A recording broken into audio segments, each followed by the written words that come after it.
Welcome to DBMS course. This is last video lecture for unit number 1. In unit number 1, we have covered introduction about database management system. Now in this video, we are going to see weak entity set. We are going to see weak entity set. I repeat, in this video lecture, we are going to see weak entity sets and one example of bank database with ER diagram. Weak entity sets. An entity set that does not have a primary key is referred to as a weak entity set. It's very simple. An entity set that does not have a primary key is referred to as a weak entity set. See, entity set, already we know entity, we have seen entity sets, relationships, we have seen different symbols to draw ER diagram. We have seen some simple examples of ER diagram. Now let us move towards weak entity sets. An entity set that does not have a primary key is referred to as a weak entity set. Now what do you mean by primary key? See, primary key is a unique key. Primary key, in primary key, duplicate value is not allowed. In primary key, null value is not allowed. And there should be only one primary key in a table. In a table, there might be multiple columns, more than 2 columns, it means more than 2 attributes. Each column will represent each individual attribute. And we can set one column as a primary key and all values in a primary key. All values in a primary key attribute, primary key column, it should be unique, no duplicate value, no null value will be allowed. The existence of a weak entity set depends on the existence of an identifying entity set. It must relate to the identifying entity set via a total one-to-many relationship set from the identifying to the weak entity set. See, the existence of a weak entity set depends on the existence of an identifying entity set. It must relate to the identifying entity set via total and one-to-many relationship set from the identifying to the weak entity set. Identifying relationship depicted using a double diamond. The discriminator or a partial key, of a weak entity set is a set of attributes that distinguishes among all the entities of a weak entity set. The primary key of a weak entity set is formed by the primary key of the strong entity set on which the weak entity set is existence dependent plus the weak entity set's discriminator, that is partial key. See, in this ER diagram we can see the weak entity set. First of all, see, we depict a weak entity set by double rectangle. We depict a weak entity set by double rectangle.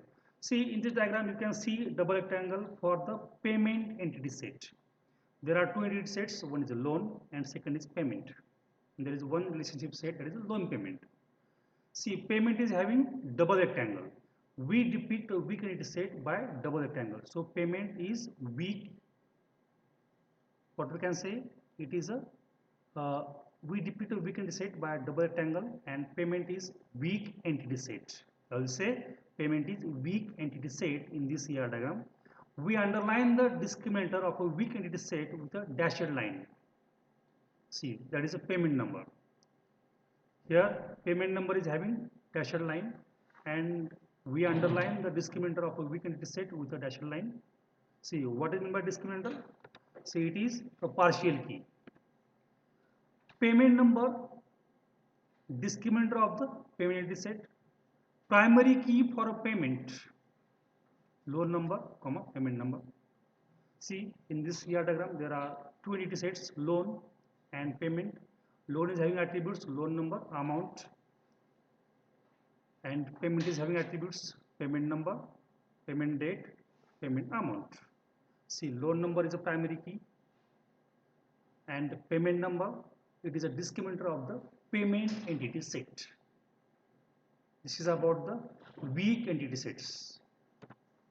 Now, one example of bank database.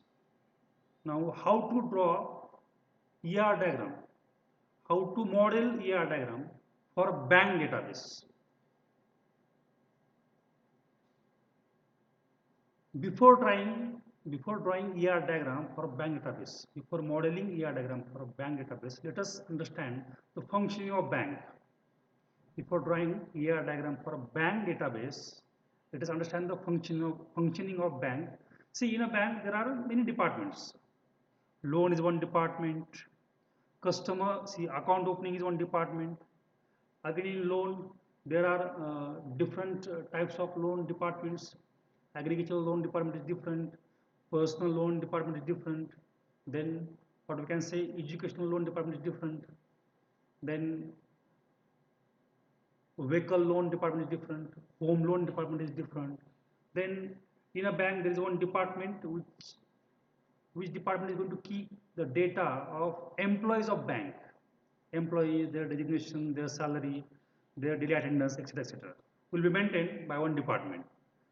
See, then you can see when we are going to draw ER diagram for bank, we have to deal with many number of entity sets. Customer is one entity set, loan is one entity set, employees one entity set, branch is one entity set. See, the same bank, so take example of HDFC Bank.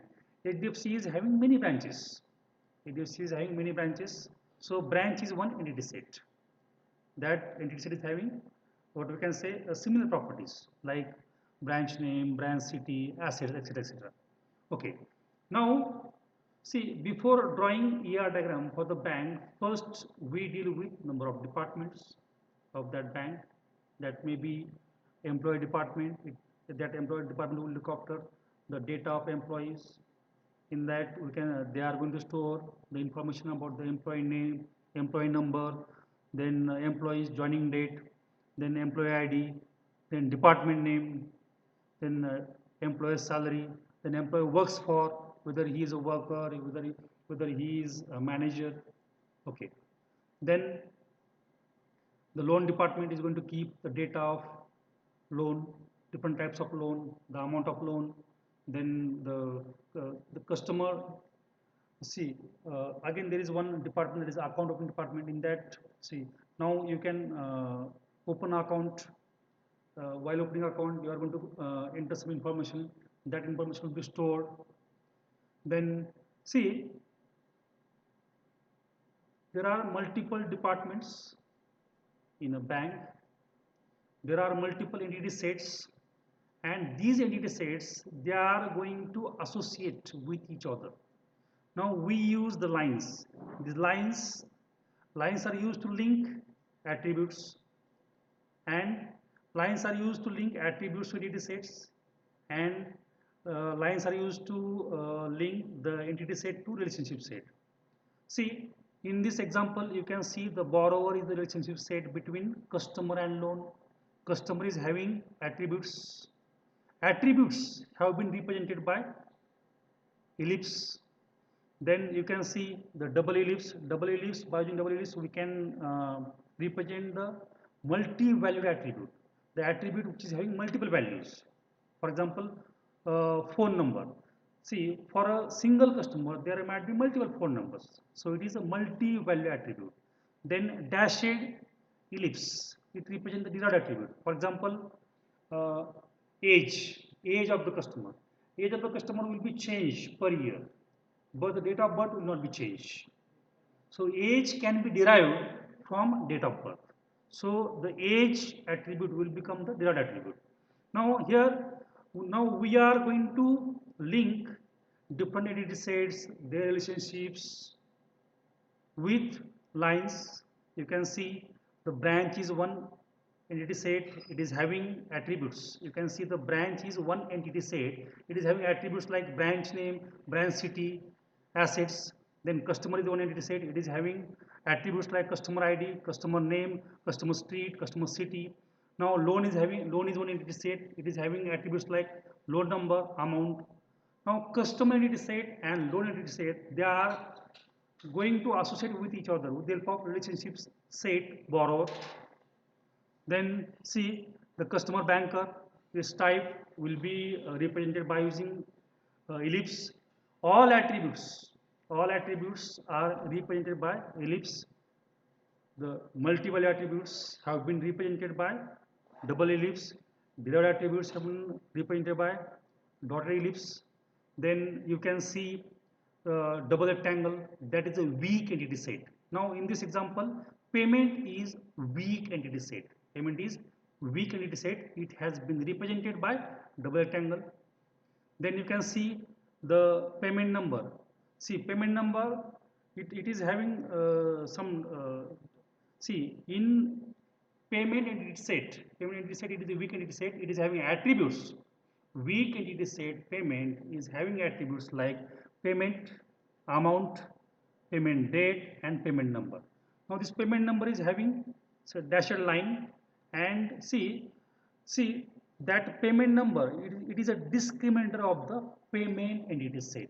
What do I mean by discriminator? It is a partial key.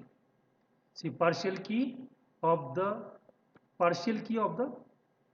weak entity set payment is a payment number. See you can see the diagonals. You can I'm sorry. You can see the diamonds. Diamonds represents relationship sets. You can see the diamonds. Diamonds represents relationship sets. You can see the diamonds like loan branch. Loan branch is relationship set. Account branch is relationship set. Depositor is relationship set. Borrower is relationship set. Customer banker is relationship set. And you can see different entity sets like customer, loan, payment, employee, branch, etc., etc., etc. Now here the functioning of different departments, their association, we have represented by using ellipse, by using rectangle, by using diamonds, by using what we can say by using double ellipse, by using dashed ellipse, by using double rectangles, by using double diamonds, and proper association, proper relationships among entities we have displayed by using proper symbols. And this is the ER diagram for bank database. And when we look at diagram, easily we will come to know the different departments, their functioning, then how this different department works, how these different departments they are going to relate to each other, different entities, entity sets, their relationship sets, etc., etc. This is ER diagram for bank database. And when we look at diagram, easily we can design a schema. So ER diagram is important and it is necessary to design database schema.